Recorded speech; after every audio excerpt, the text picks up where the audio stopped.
ಎಲ್ರಿಗೂ ನಮಸ್ಕಾರ. ನೀವು ನೋಡ್ತಾ ಇದ್ದೀರಾ ಟಿವಿ ವಿಕ್ರಮ. ನಾನು ಮುಮ್ತಾಜ್ ಅಬ್ದುಲ್ ನೆಲ್ಯಾಳ್ಕ. ವೀಕ್ಷಕರೇ, ನಮ್ಮ ಕನ್ನಡ ಮಾತೆಗೆ ತಮಿಳು ತಾಯಿಯಂತೆ. ಹೇಗಿದೆ ನೋಡಿ ಲಾಜಿಕ್. ಅವೆಲ್ಲವನ್ನ ಕೇಳಿಯೂ ವಿರೋಧಿಸದೆ ಮೆಚ್ಚಿಕೊಂಡವರು ಕನ್ನಡದ ಶಿವಣ್ಣ, ತಬ್ಕೊಂಡವರು ಕನ್ನಡದ ಶಿವಣ್ಣ. ಕನ್ನಡ ಭಾಷೆಯ ಹುಟ್ಟಿಗೆ ತಮಿಳು ಭಾಷೆ ಕಾರಣನ? ಅದರ ಹಿಂದಿನ ಸತ್ಯ ಏನು? ಇವೆಲ್ಲವೂ ಕೂಡ ಇವತ್ತು ಚರ್ಚೆ ಆಗ್ತಾ ಇದೆ. ಅದು ಆಗಬೇಕು ಕೂಡ. ಆದರೆ ಅದರ ಜೊತೆಗೆ ಭಯೋತ್ಪಾದನೆ ಹುಟ್ಟಿದ್ದೇ ಹಿಂದೂ ಧರ್ಮದಿಂದ ಅಂತ ಹೇಳಿದಂತಹ ಕಮಲ್ ಹಾಸನ್ ಬಗ್ಗೆ ಕೂಡ ಸ್ವಲ್ಪ ಚರ್ಚೆಗಳಾಗಬೇಕಲ್ವಾ? ಕಮಲ್ ಹಾಸನ್ ತನ್ನ ನಾಲಿಗೆಯನ್ನು ಹರಿಬಿಟ್ಟಿರೋದು ಇದೇ ಮೊದಲೇನಲ್ಲ. ಜಗತ್ತಿಗೆ ಭಯೋತ್ಪಾದನೆಯನ್ನ ಹರಡಿದ್ದೇ ಹಿಂದೂ ಧರ್ಮ ಅಂತ ಹಿಂದೊಮ್ಮೆ ಹೇಳಿದ್ರು ಇದೇ ಕಮಲ್ ಹಾಸನ್. ಹಾಗಾಗಿ ಕಮಲ್ ಹಾಸನ್ ಏನು, ಈ ವ್ಯಕ್ತಿ ಹೇಗೆ, ಈ ವ್ಯಕ್ತಿಯ ಮನಸ್ಥಿತಿ ಏನನ್ನುವಂಥದ್ದು ಅವತ್ತೇ ಸಾಬೀತಾಗಿತ್ತು. ವೀಕ್ಷಕರೇ, ಪಂಚದ್ರಾವಿಡ ಭಾಷೆಗಳು ಒಟ್ಟಿಗೆ ಹುಟ್ಕೊಂಡು ಅನ್ನುವಂಥದ್ದು ಒಂದು ಮಾಹಿತಿ. ಆದರೆ ಈ 5 ಭಾಷೆಗಳ ಹುಟ್ಟಿಗೆ ಯಾವ ಭಾಷೆ ಮೂಲ ಕಾರಣ ಅನ್ನುವಂಥದ್ದಕ್ಕೆ ಈವರೆಗೆ ಮಾಹಿತಿ ಇಲ್ಲ. ಇದನ್ನು ನಾವು ಒಪ್ಕೊಂಡಿದ್ದೀವಿ, ನಾವು ಕನ್ನಡಿಗರು ನಂಬ್ತೀವಿ. ಆದರೆ ಕಮಲ್ ಹಾಸನ್ ಅದೇ ರೀತಿ ಎಲ್ಲ ತಮಿಳಿಗರ ಪ್ರಕಾರ ಜಗತ್ತಿನ ಅತಿ ಪ್ರಾಚೀನ ಭಾಷೆ ಅಂತ ಹೇಳಿದ್ರೆ ಅದು ತಮಿಳು. ಆದರೆ ಅದನ್ನ ಅವರ ಮನಸ್ಥಿತಿಯನ್ನ ನಾವು ಈಗ ಅವರ ತಲೆಯಿಂದ ತೆಗೆದುಹಾಕೋದಕ್ಕೂ ಕೂಡ ಸಾಧ್ಯ ಇಲ್ಲ. ಯಾಕಂದ್ರೆ ಅವರ ಶಿಕ್ಷಣದಲ್ಲಿ ಅದನ್ನು ಹೇಳಿಕೊಡಲಾಗತ್ತೆ. ಹಾಗಾಗಿ ಅವರ ಪ್ರಕಾರ ಅವ್ರು ಏನು ಅನ್ಕೊಂಡಿದಾರೋ ಅದೇ ಸತ್ಯ, ಅದೇ ಸರಿ. ಆದರೆ ಕಮಲ್ ಹಾಸನ್ ಆ ರೀತಿ ಹೇಳುವಾಗ ಅಲ್ಲೇ ಕೂತು ಹಲ್ಲು ಬಿಟ್ಟು ಚಪ್ಪಾಳೆಯನ್ನು ತಟ್ಟಿದಂತಹ ಶಿವಣ್ಣನವರಿಗೆ ಏನಾಗಿತ್ತು ಅಂತ ವಿರೋಧ ಮಾಡಬೇಕಿತ್ತೋ ಬೇಡವೋ? ವಿರೋಧ ಮಾಡಲಿಲ್ಲ.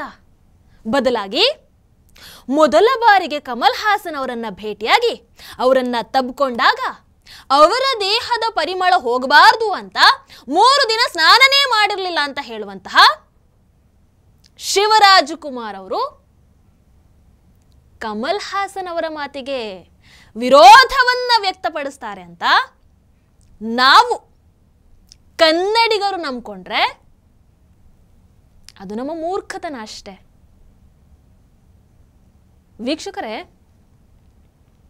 ಕನ್ನಡ, ತಮಿಳು, ಮಲಯಾಳಂ, ತೆಲುಗು, ಅದೇ ರೀತಿ ತುಳು, ಈ 5 ಪಂಚದ್ರಾವಿಡ ಭಾಷೆಗಳ ಉದಯದ ಮೂಲ ಒಂದೇ ಭಾಷೆ ಅನ್ನುವಂಥದ್ದು ವಿಶ್ಲೇಷಕರ ಅಭಿಪ್ರಾಯ. ಆದರೆ ನಾನು ಆಗಲೇ ಹೇಳಿದ ಹಾಗೆ ಆ ಮೂಲ ಭಾಷೆ ಯಾವುದು ಅದು ಯಾರಿಗೂ ಗೊತ್ತಿಲ್ಲ.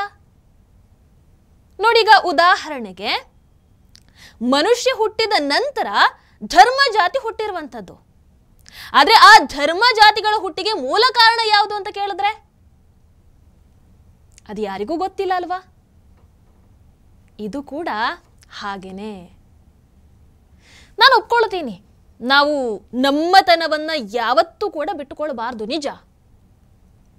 ಆದರೆ ಹಾಗಂತ ಆಧಾರವೇ ಇಲ್ಲದೆ ಬಾಯಿಗೆ ಬಂದ ಹಾಗೆ ಹೇಳ್ತೀರಾ ಅಂತ ಹೇಳಿದ್ರೆ ಅದು ತಪ್ಪಾಗತ್ತೆ.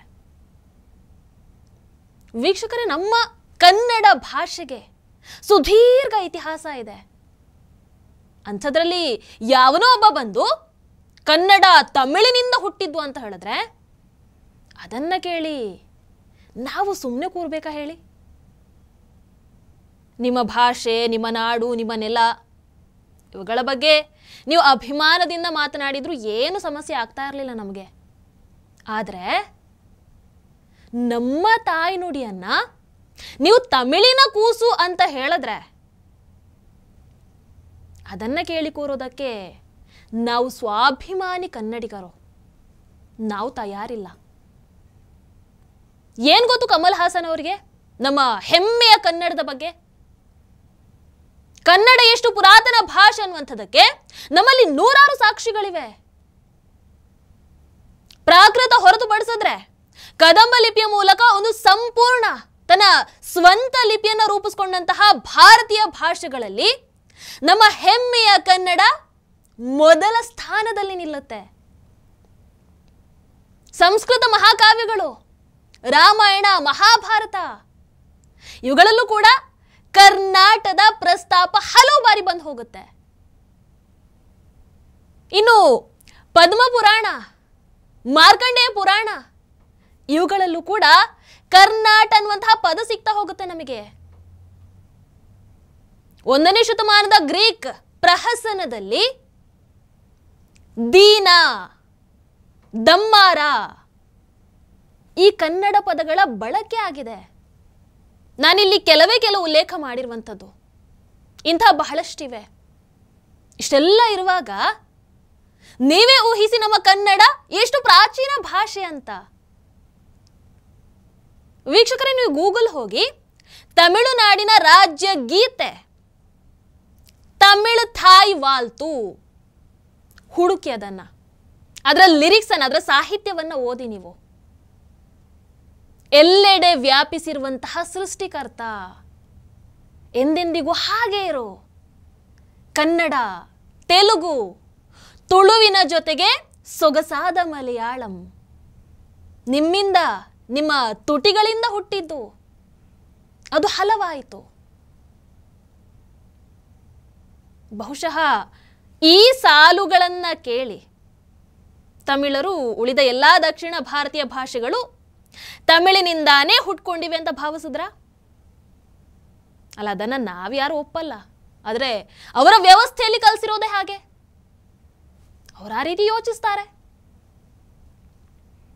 ಅದಕ್ಕಾಗಿ ಇವತ್ತು ನಮ್ಮ ಹೆಮ್ಮೆಯ ಕನ್ನಡ ಎಷ್ಟು ಪುರಾತನ ಅನ್ನುವಂಥದ್ರ ಪರಿವೇ ಇಲ್ಲದೆ ಬಾಯಿಗೆ ಬಂದ ಹಾಗೆ ಕನ್ನಡ ಭಾಷೆ ತಮಿಳಿನಿಂದ ಹುಟ್ಟಿರೋದನ್ನುವಂತಹ ಮಾತುಗಳು ಕಮಲ್ ಹಾಸನ್ ಬಾಯಿಂದ ಬರ್ತಾ ಇರುವಂಥದ್ದು. ಇನ್ನು ಇವರು ಪ್ರಕಾಶ್ ರಾಜ್ ಅವರು ಇದಾರಲ್ಲ, ಎಲ್ಲಿ ಕಾಣಿಸ್ತಾನೆ ಇಲ್ವಲ್ಲ? ಅಲ್ಲ, ಬೇರೆ ಎಲ್ಲಾ ವಿಚಾರಗಳು ಬಂದಾಗ ನಂದು ಒಂದಿರಲಿ ಅಂತ ಬರುವಂತಹ ಪ್ರಕಾಶ್ ರಾಜ್ ಇದೇ ಕನ್ನಡ ಇಂಡಸ್ಟ್ರಿಯಿಂದ ಬೆಳೆದು ಜೀವನವನ್ನ ಕಟ್ಕೊಂಡು ಇದೇ ಮಣ್ಣಿನ ಮಗನಾಗಿ ಈಗ ಕನ್ನಡದ ವಿಚಾರದಲ್ಲಿ ಇಷ್ಟೆಲ್ಲ ನಡೀತಾ ಇರುವಾಗ ಯಾಕೆ ಒಂದು ಮಾತು ಆಡ್ತಾ ಇಲ್ಲ? ಯಾಕಂದ್ರೆ ಈಗ ಮಾತಾಡಿದ್ರೆ ತನ್ನ ಅನ್ನದ ಬಟ್ಟಲಿಗೆ ಎಲ್ಲಿ ಕಲ್ಲು ಬಿದ್ದು ಬಿಡುತ್ತೋ ಆ ಕಡೆ ಮಂದಿ ಕೂಡ ಬೇಕಲ್ವೇ? ಅವರು ವಿರೋಧ ಮಾಡಿದ್ರೆ ಏನು ಮಾಡೋದು? ಆ ಭಯ ಅಲ್ವಾ? ಎಂತಹ ಪರಿಸ್ಥಿತಿ ನೋಡಿ ವೀಕ್ಷಕರೇ. ಕೊನೆಯದಾಗಿ ಕನ್ನಡ ಭಾಷಾ ಹೋರಾಟಗಾರರೇ, ನಂದೊಂದು ಮನವಿ.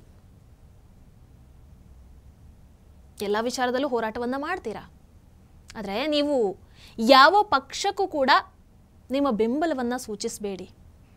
ಅದು ಕಾಂಗ್ರೆಸ್ಸೋ ಬಿಜೆಪಿನೋ ಯಾವುದೇ ಪಕ್ಷ ಇರಲಿ, ನೀವು ಕೇವಲ ಕನ್ನಡಕ್ಕೆ ಮಾತ್ರ ಬೆಂಬಲವನ್ನ ಕೊಡಿ. ಆಗ ನಿಮ್ಗಳ ಮೇಲೂ ಕೂಡ ಬಹಳ ಗೌರವ ಇರುತ್ತೆ, ಬೆಲೆ ಇರುತ್ತೆ. ಯಾರೋ ರಾಜಕೀಯ ಪಕ್ಷದ ನಾಯಕ ಜೈಲಿಂದ ಬಂದ ತಕ್ಷಣ ಸೇಬು ಹಣ್ಣಿನ ಹಾರವನ್ನ ಹಾಕೋದು, ಮುಖ್ಯಮಂತ್ರಿ ಮಗನ ಜೊತೆಗೆ ಫೋಟೋವನ್ನ ತೆಗೆಸ್ಕೊಳ್ಳೋದು, ಹರಾಜಲ್ಲಿ ಬಂದಂತಹ ಪ್ರಾಪರ್ಟಿಯನ್ನ ಉಳಿಸ್ಕೊಳ್ಳೋದು, ಆಮೇಲೆ ಮನೆಗೆ ಸೋಫಾ, ಡೈನಿಂಗ್ ಟೇಬಲ್ ಗಿಫ್ಟ್ ಬರೋದು, ಇವೆಲ್ಲ ಮಾಡ್ತಾ ಇದ್ರೆ ಕನ್ನಡ ಹೋರಾಟ ಆಗಲ್ಲ. ಕನ್ನಡ ಹೋರಾಟಕ್ಕೆ ಯಾರು ನಿದರ್ಶನ ಆಗಬೇಕು ಗೊತ್ತಾ? ಪ್ರೊಫೆಸರ್ ನಂಜುಂಡಸ್ವಾಮಿ ಅವರು. ಅವರನ್ನ ನೋಡಿ ಕಲಿಬೇಕು. ಅವರು ಈ ರೀತಿ ಯಾವ ಆಸೆ ಆಮಿಷಕ್ಕೂ ಕೂಡ ಒಳಗಾದಂಥವ್ರು ಅಲ್ಲ. ಕೊನೆಯದಾಗಿ ನಾನೊಬ್ಳು ಮುಸ್ಲಿಂ ಹೆಣ್ಣು ಮಗಳಾಗಿ ನಾನು ಅಚ್ಚ ಕನ್ನಡದಲ್ಲಿ ಮಾತಾಡ್ತೀನಿ. ಆದರೆ ನಮ್ಮ ಕರ್ನಾಟಕದಲ್ಲಿ ಒಂದು ಬಾರಿ ನೋಡಿ, ಮುಸ್ಲಿಂ ಸಮಾವೇಶಕ್ಕೆ ಹೋಗಿ ಹಿಂದಿಯಲ್ಲಿ ಮಾತನಾಡುವಂಥವರು ಬಹಳಷ್ಟು ಮಂದಿ ಇದ್ದಾರೆ. ಅದನ್ನ ಯಾಕೆ ನೀವು ಯಾರು ವಿರೋಧನೆ ಮಾಡಲ್ಲ? ತಪ್ಪಲವಾದು. ಯಾಕೆ ಕರ್ನಾಟಕದ ಮುಸಲ್ಮಾನರು ಕನ್ನಡವನ್ನ ಮಾತಾಡಲ್ಲ? ಕೇರಳ ಮುಸಲ್ಮಾನರು ಮಲಯಾಳಂನಲ್ಲೇ ಮಾತಾಡ್ತಾರೆ. ಯಾವತ್ತೂ ಕೂಡ ಅದನ್ನ ಬಿಟ್ಟೇ ಕೊಡಲ್ಲ ಅವರು. ಅಲ್ಲ, ಎಲ್ಲಾ ರಾಜ್ಯದ ಮುಸಲ್ಮಾನರು ಕೂಡ ಆಯಾ ರಾಜ್ಯದ ಭಾಷೆಯನ್ನೇ ಮಾತಾಡ್ತಾರೆ. ಅವ್ರು ಯಾರು ಬಿಟ್ಕೊಡಲ್ಲ. ಆದರೆ ನಮ್ಮ ಕರ್ನಾಟಕ ಮಾತ್ರ ಅದಕ್ಕೆ ಹೊರತು. ಯಾಕೆ ಯಾಕೆ ಮುಸ್ಲಿಂ ಸಮಾವೇಶದಲ್ಲಿ ಹಿಂದಿಯಲ್ಲೇ ಭಾಷಣವನ್ನ ಮಾಡಲಾಗತ್ತೆ? ಕನ್ನಡ ಯಾಕೆ ಬಳಕೆ ಆಗಲ್ಲ? ಜಮೀರ್ ಅಹ್ಮದ್ ಖಾನ್ ಅವರು ಪ್ರಮಾಣ ವಚನವನ್ನ ಕನ್ನಡದಲ್ಲಿ ಯಾಕೆ ತಗೊಳ್ಳಲ್ಲ? ಪ್ರಿಯಾಂಕ್ ಖರ್ಗೆ ಅವರು ಮುಸ್ಲಿಂ ಸಮಾವೇಶದಲ್ಲಿ ಹೋಗಿ ಹಿಂದಿಯಲ್ಲಿ ಯಾಕೆ ಮಾತಾಡ್ತಾರೆ? ಯಾಕೆ ಇಂತಹ ಪರಿಸ್ಥಿತಿ? ಯಾಕೆ ಹೀಗೆ? ಇದನ್ನ ಯಾಕೆ ಯಾರು ವಿರೋಧ ಮಾಡಲ್ಲ? ಇವೆಲ್ಲವನ್ನ ಕೂಡ ವಿರೋಧ ಮಾಡಬೇಕು. ವಿರೋಧ ಮಾಡಿ, ಆಗ ಬೆಲೆ ಬರುತ್ತೆ. ಇಲ್ಲಾಂದ್ರೆ ಎಲ್ರಿಗೂ ಗೊತ್ತು, ಹಫ್ತಾ ಅಂತ ಅಂದ್ಕೊಳ್ತಾರೆ. ನಮಸ್ಕಾರ. ಟಿವಿ ವಿಕ್ರಮ, ದೇಶ ನಿಮ್ಮ ಕೈಯಲ್ಲಿ. ಈ ಕಾರ್ಯಕ್ರಮ ನಿಮಗೆ ಇಷ್ಟ ಆಗಿದ್ದಲ್ಲಿ ಲೈಕ್, ಶೇರ್ ಹಾಗೂ ಕಮೆಂಟ್ ಮಾಡಿ. ಟಿವಿ ವಿಕ್ರಮದ ಕಾರ್ಯಕ್ರಮಗಳನ್ನು ನಿರಂತರವಾಗಿ ವೀಕ್ಷಿಸಲು ಸಬ್ಸ್ಕ್ರೈಬ್ ಮಾಡಿ, ಬೆಲ್ ಐಕನ್ ಒತ್ತಿ.